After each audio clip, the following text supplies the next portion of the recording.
Let's look at an interesting problem based on the formulae we have studied in probability. Two fair dice are thrown. What is the probability of getting a sum of 11? Trust me, this is really interesting. Two dice are thrown simultaneously, and we are asked the probability of getting a sum of 11. Let's call this dice D1 and the other D2. Each of these dice will show a number. I need you to think hard as to which two numbers will give us a sum of 11.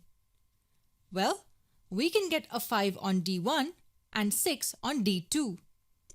The sum equals 11, and there is another combination that can give us 11. We can get 6 on D1 and 5 on D2. Is there any other possibility in which we get the sum as 11? No, there isn't. It means these are the only two possibilities, 5 and 6 or 6 and 5.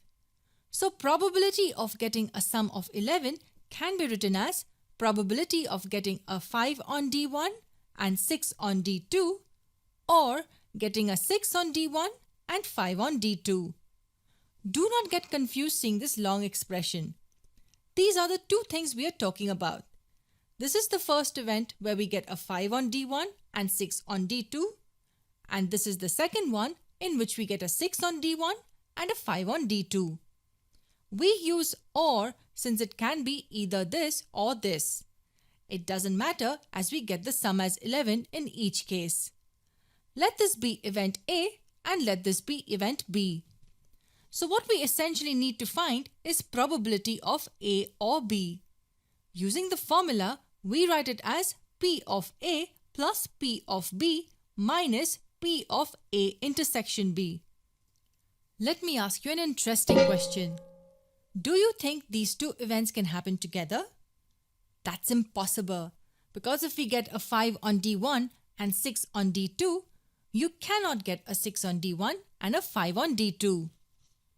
So the events A and B are mutually exclusive.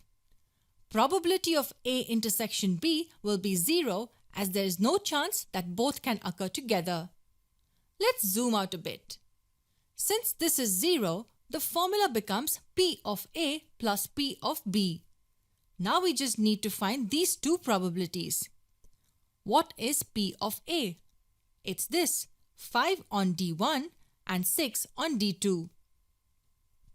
Notice that A and B both each are considered two events. These two events for A and these two for B.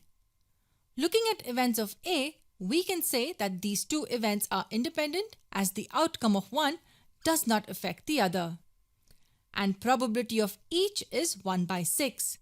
So P of A can be written as 1 by 6 multiplied by 1 by 6. This 1 by 6 is the probability of getting a 5 on D1, and this 1 by 6 is the probability of getting a 6 on D2. And similarly, P of B can also be written as 1 by 6 multiplied by 1 by 6.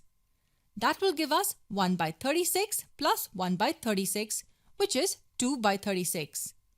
Simplifying this fraction, we can write it as 1 by 18. So the probability of getting a sum of 11 at the throw of two dice is 1 by 18. There is a quicker way to solve problems based on two dice, which we will see later.